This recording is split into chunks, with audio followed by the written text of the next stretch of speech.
ज़िंदगी है तू के बारे में बात करूँगी।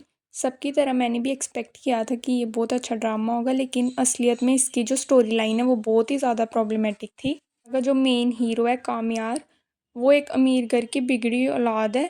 वो एक प्ले बॉय दिखाया गया है जो नशे करता है पूरे दिन सोकर दोपहर को जागता है, रूड स्टॉकर और एक टिपिकल टॉक्सिक हीरो है।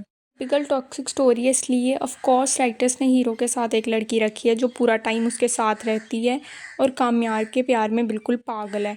इन शॉर्ट एक ऐसी लड़की जिसकी खुद की कोई सेल्फ रिस्पेक्ट नहीं है, जो रोज़ कामयार के पास बेइज्जती करवाने चली जाती है। हीरोइन आयरा है जो कि एमबीबीएस परस्यू कर रही है। जब आयरा का भाई सोते हुए गाड़ी चला रहा था और कामयार की गाड़ी के आगे आ गया और हीरो ने उसे थप्पड़ मार दिया। एंड ऑनेस्टली थप्पड़ कुछ ज़्यादा ही ज़ोर का था, क्योंकि आयरा का भाई सीधा हॉस्पिटल ही पहुंच जाता है इस थप्पड़ के बाद।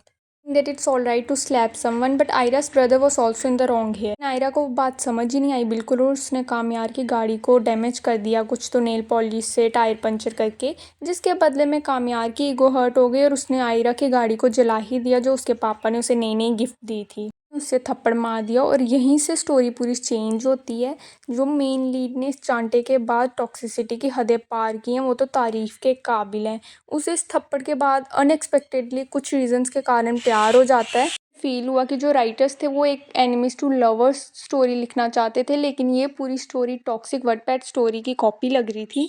कामयार आयरा के घर के बाहर खड़ा रहता है पूरे दिन, उसकी गली के बाहर रहता है, उसकी यूनिवर्सिटी चले जाता है, उसे बोलता है कि मेरे दोस्त बन जाओ, और हर चीज़ के लिए उसे फोर्स करता है। बात कामयार बदलना शुरू करता है, जो कि सबको बहुत पसंद आया था, लेकिन मेरे लिए वो चीज़ चली नहीं, क्योंकि जब कैरेक्टर की इमेज स्टार्टिंग में इतनी बुरी बन गई है तो वो जितना भी अच्छा बन जाए आगे, उसकी वो इमेज भूलना बहुत ज़्यादा मुश्किल हो जाती है, क्योंकि हमें उसका वही याद है कि ये लड़का उसे स्टॉक करता था जहाँ पे कामयार आयरा को बोलता है कि अगर मेरा तुम्हारे घर के बाहर आना हरासमेंट है तो तुम्हारा भी तो मुझे चांटा मारना असॉल्ट है। और ये बहुत ज़्यादा वियर्ड बात थी, क्योंकि हीरो ये चीज़ भूल गया था कि एक्शंस हैव कॉन्सिक्वेंसेस। अगर तुम उसकी गाड़ी जला रहे हो तो आप आरती एक्सपेक्ट नहीं कर सकते। कैरेक्टर मुझे स्टोरी में इश्तियाक का लगा, वही एक सेंसिबल इंसान लगा मुझे थोड़ा सा स्टोरी में। कुछ होने के बाद आयरा का भी दिमाग ख़राब होना शुरू हो जाता है और वो भी पागलों जैसी हरकतें करना शुरू कर गई थी, क्योंकि अब उसे सोच आ रही है कि कामयार उसके पास क्यों नहीं आ रहा। कामयार नज़र आ रहा है और पेपर छूट गया, वो फेल होने वाली है, उसे रीअपीयर करने का मौका मिला कामयार की वजह से, और उसे फिर भी चेयर में कामयार नज़र आ रहा है सेकंड टाइम भी, और वो उससे बातें कर रही है कि नहीं मैं तुम्हें नहीं देखूंगी। तो देख के मुझे सबसे ज़्यादा हंसी आई थी, क्योंकि ये सीन सबसे ज़्यादा अनरियलिस्टिक था। राइटर्स ने लव स्टोरी लिखने के चक्कर में एकदम डिल्यूजनल सीन्स लिख दिए थे, क्योंकि कोई भी बच्चा पेपर टाइम किसी लड़के को तो इमेजिन बिल्कुल नहीं कर रहा होता, on top of that MBBS paper के टाइम। जो मुझे बहुत ज़्यादा फ़नी लगता है जब कामयार पहले दिन ऑफिस जाता है और अपने पापा को बोलता है, डैड आप लेट हो लेकिन कोई बात नहीं, आइंदा से ऐसे मत करना, आज मैं कुछ नहीं बोलूँगा। भाई उसे कोई याद कराओ कि वो पिछले 10 साल से ऑफिस से एब्सेंट है और उसके पापा ही उसका बिजनेस संभाल रहे हैं तब से। साथ साथ स्टोरी में एक नया करेक्टर इंट्रोड्यूस होता है खावर नाम का, जो कि बाहर से आया होता है, और ऑफ कोर्स ये भी टॉक्सिक है, क्योंकि कामयार बदल रहा है तो कोई तो टॉक्सिसिटी रिप्लेस करने के लिए चाहिए मेकर्स को, तो ये काम खावर पूरा करता है। अब ये ना का मतलब समझ नहीं आता और एज एक्सपेक्टेड इसे ना सुनना हॉट लगता है।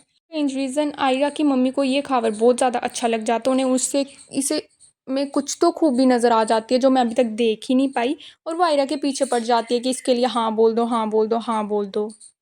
कामयार और आयरा की शादी होने वाली है और चीज़ें थोड़ी सी अच्छी लग रही है कि पहले से इम्प्रूव हो रही हैं सिचुएशन उनकी लाइफ में, लेकिन मैंने प्रोमोस में देख लिया कि उनकी शादी टूट जाएगी कुछ कारणों के कारण। तक 14 एपिसोड्स के बाद ये है कि मैं अभी भी इसे ऐसे लव स्टोरी देख नहीं पा रही, जो कि मुझे पता है कि मेकर्स इसे in the end love story ही बताएंगे, क्योंकि स्टार्ट ही बहुत ज़्यादा गलत तरीके से हुई है।